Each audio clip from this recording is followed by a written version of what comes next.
Hey there, Icarus here, and I don't know about you, but I quite like the occasional bit of Castlevania. I'm particularly a fan of that one where you can just wave your whip around like But in regards to Godless Night, I'd say this one's got a little bit more in common with stuff like Portrait of Ruin. You know, the one where you can jump into various portraits throughout the course of it to visit other worlds.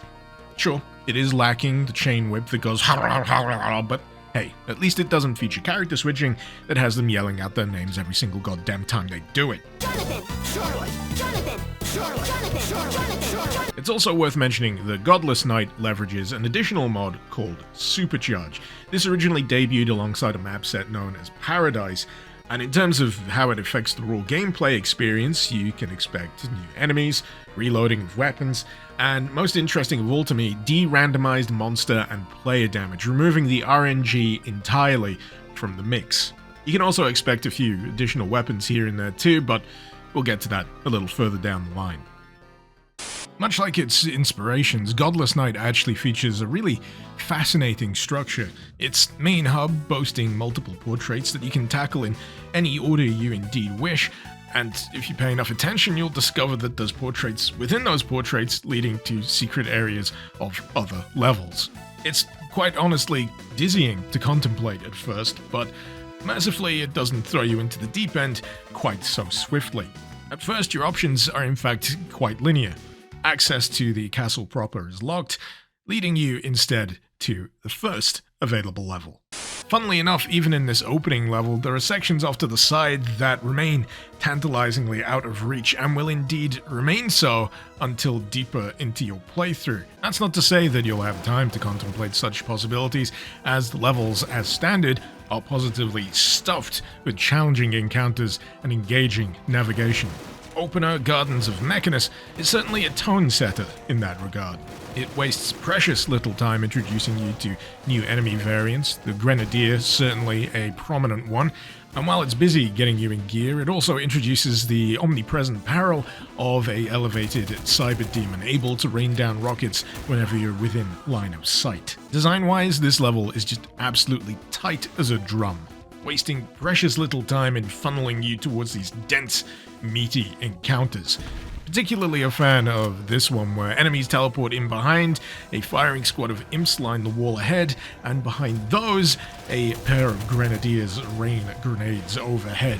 And this forces you to think about how best to leverage your enemies against each other, using those grenades to thin out the herd behind you, and then ultimately finding a way around to neutralizing the grenadiers and taking care of those pesky imps, which if you haven't already done earlier on in the encounter, you'll find that a convenient button press will allow you to satisfyingly squish them into oblivion.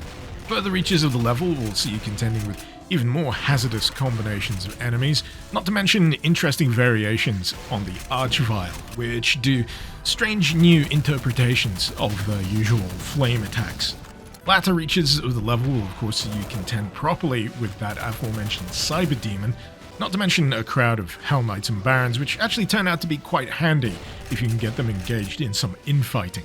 Ultimately, this serves to grant you access to a key that was cruelly whisked out of reach during an earlier section of the level, and further to that, will grant you access to the main selection of levels back in the hub map. Now, during my initial playthrough of Godless Night, I did what I usually do. I kind of put the prospect of secret hunting on the back burner, unless it was tremendously obvious, and just went for your common garden any % completion run.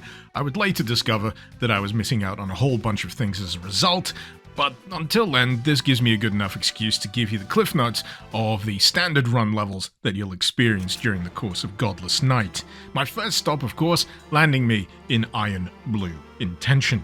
An appropriately chilly feeling map, seeing you spelunking through a great deal of cave environments, contending with variants of the pain elemental such as the poison elemental, not doing my opinion of them any favors in that regard.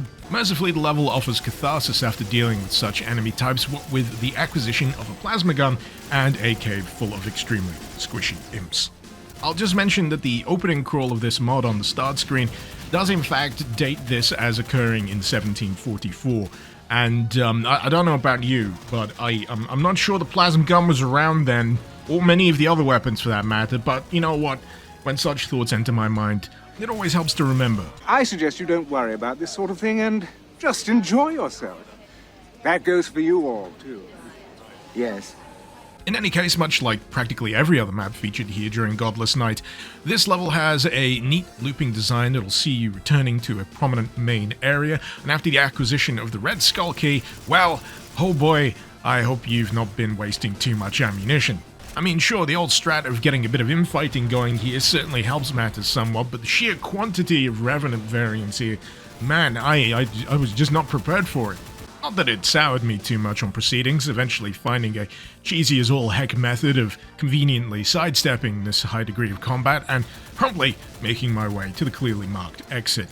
Next on our sightseeing trip, we have the decidedly sunnier climes of the Old Earth. Kicking off in fine fashion by granting me access to a super shotgun, this map soon moves the action out of the shadow-drenched canyon and into the light, whereupon I couldn't help but notice that the shadows cast by various prominent structures here actually accurately reflected the angle of the sun in the skybox, and stuff like that, it just tickles a particular part of my brain. I love it. You'll find a claustrophobic introduction to a pair of cubey boys during an early part of this map, but mercifully they can be drawn outside to make them a little easier to deal with. Not to mention another duel with a cyber demon, which I think in this particular mod is actually a drastically less tanky version than the vanilla cyber demon. They certainly go down a hell of a lot quicker than I imagine they normally do. No complaints. I'd say that the main run of this map is probably one of the swiftest out of the three available in the keep, but it's simultaneously one of the maps that does a more obvious job of nudging you with the idea that there's maybe a little extra to explore here, maybe something else to discover if you venture off the beaten path. Oh man, Sunken Sanctuary.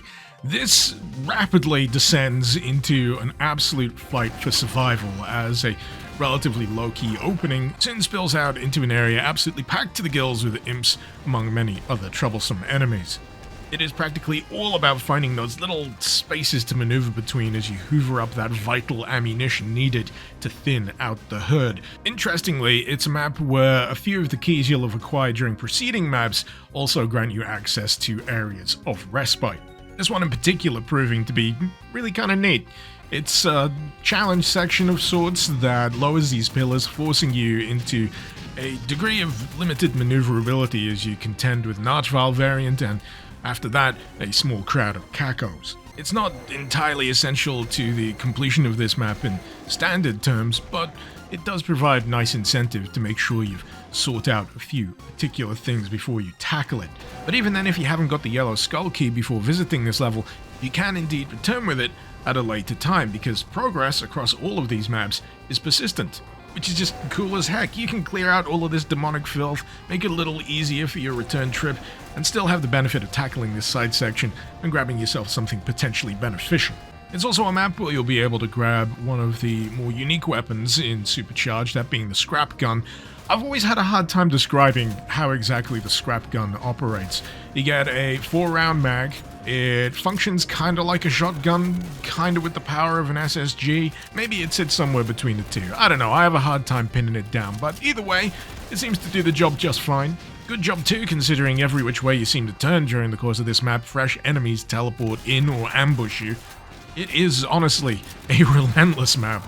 Ultimately, the blue skull key is your objective here, and that requires fighting your way through this section, which I gotta admit perplexed me a few times. It features a central plinth where continuously spawning poison elementals appear, as well as a procession of revenants making their way around the outside. It almost called to mind a kind of tower defense style setup, but yeah, it felt a bit awkward to fight through. Either way, I eventually managed to brute force it, blasting my way through the trench here and finally getting my hands on the blue skull key.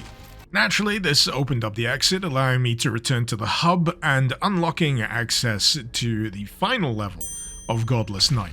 That said, curiosity was beginning to get the better of me, and I was convinced there was another portrait I could discover during the course of this hub, and wouldn't you know it, handy-dandy secret switch here leads down into the gully below the keep leading to an absolutely wonderful extra level in the form of Royal Chapel. Certainly a level that feels like it's very much in keeping with the Castlevania theming.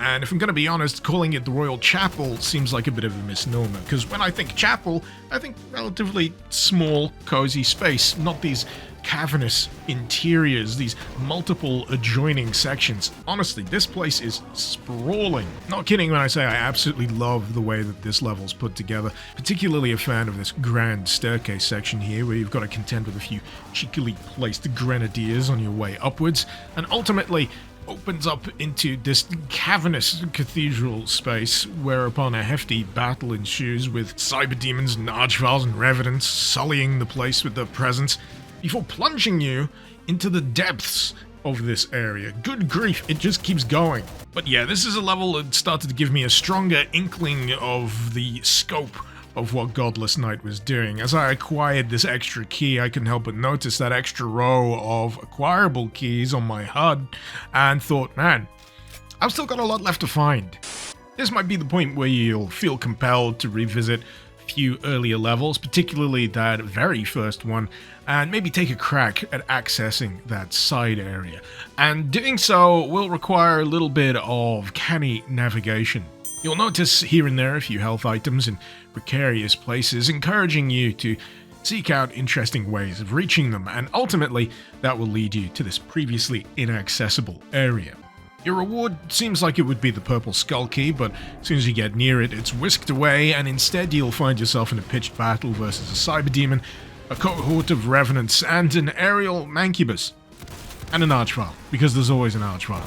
Either way, once dealt with, your only option to retrieve that purple skull key will be to access another secret level in the form of Tower of the Night Seer. Truth be told, Tower of the Night Seer is a bastard of a map. It is very combat heavy and features quite possibly the highest degree of archviles in the entire mod. That's not to say it's a bad map. Once again, it boasts immaculate mapping in terms of structure, and also features a few interesting little sections such as these shielded rotating platforms, and later on this arena with shoot switches that allow you to section off the arena itself and maybe give yourself a bit more of a fighting chance against the crowds of enemies that periodically spawn in. Either way, it was a very intense way of earning back that purple skull key, and gave me more of an appetite to go poking around in those levels where there's clearly some extra stuff off to the side to discover. Case in point, revisiting the old Earth gave me the head-slapping realization that right next to the exit portrait, if you just hang right, you can find an entire extra chunk of the map to play through. Not just that, but an additional weapon. That, of course, being the Stomper missile launcher. As you might imagine, lots of explosion-based demon killing swiftly ensued, before heading underground and dealing with the multitude of trials that awaited there. I'm not kidding, this extra chunk of level in this map is almost an entire extra half. And a fairly challenging half at that too, the cave section resulting in a fair multitude of deaths. Stepping back out into the light, however, will see you destroying this ominous green monolith, before the route neatly deposits you back on the more familiar standard track of this particular level. Now this infuriated me slightly because I knew that there was actually even more. I'd seen the portrait that I could emerge from, but as it happens, I had to go back to a different level to find the other teleport portrait in the back of that one to get back to the alternate portrait for this one. Your head hurting yet? Good. This will see you plunging into yet another underground cavern, this time much more emerald-tinged. But for the most part, the song remains the same. After a bit of exploring of this subterranean temple, you'll discover what else but a plinth of goddamn archviles, which happily is followed up by a room of much squishier enemies, of which I delighted greatly in making going splat. Your reward for navigating most of this will be acquisition of the Daka Master 5000. My name, not the game's. And somewhat bafflingly, that is actually it for this particular map. I was honestly expecting to acquire another skull key during the course of this for all the effort I went to, but no. Your reward is in fact a plinth full of energy cells and a portrait that'll take you back to the level that you arrived from. I'll freely admit this sent me on somewhat of a spiral, as I was convinced that I'd missed something that I would need to bring with me, because as far as I could tell, entering that last available level in the hub would be somewhat of a point of no return. As luck would have it, it isn't, but still. In any case, say hello to the Eye of the Cosmos, a distinctly Quake-flavored map, and one that quite thoroughly tries to put you through your paces, as is befitting of a map that is pretty much adjacent to an ending. There's certainly a few standout encounters here. The initial big one, featuring a cyber demon, is merely the warm-up act as you get further in and discover that, oh boy, the floor is lava and the walls are completely populated with Archviles. Yeah, you know how I said that one of the previous levels probably had the highest quantity of Archvile variants? That was a lie.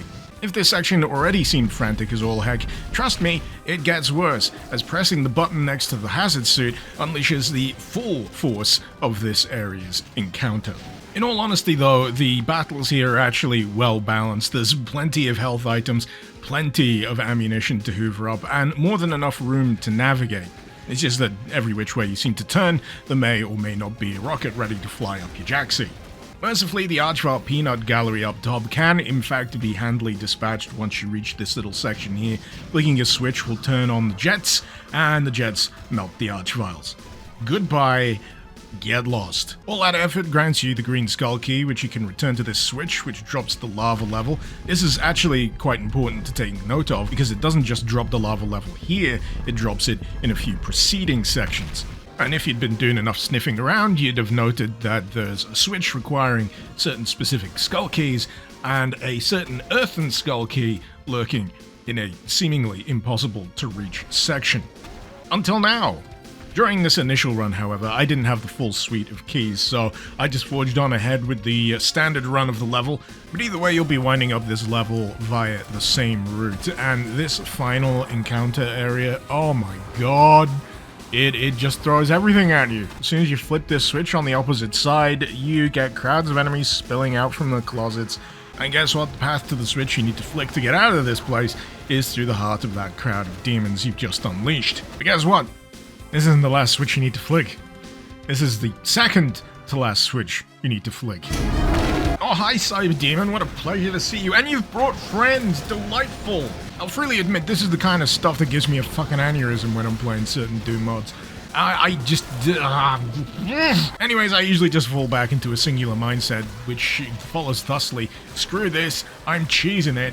And I'll be real, I'm at the age where I probably need to start worrying about my blood pressure now, so cheesing it is actively beneficial to my health. What isn't is staring down this crowd of crap and saying, yeah, that seems like a fight I want to engage myself in for the next 15 minutes. So, yeah, so long, goodbye. I'm going to the cheese factory whether you like it or not, and oh god, I have never been happier to see an exit portal. So yeah, this is pretty much where the story ends if you've done a straightforward playthrough. Maybe you've sort out a spare portrait or two, but yeah, you've not really done too much digging, you've not really gone for every skull key, you've not flipped that additional switch that requires them in that preceding level. You could stop here, you could do something nice, you could go for a walk. Not me.